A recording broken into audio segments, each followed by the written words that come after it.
Hi guys, today I'm going to show how to fix no audio device installed error in Windows.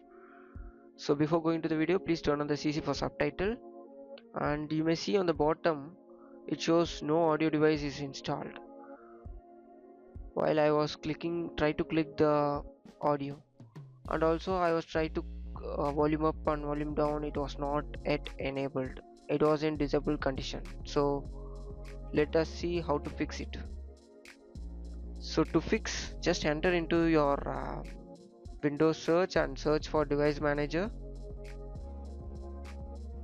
On that, search for input and output device, audio input and output device. If you're not seeing, just enter into your the view and click show hidden icon, and after that you may see that. Once you done, just update all the driver, and sometimes it may shows enable device. On that particular condition, please click the enable device. Why? Because it's in disabled condition.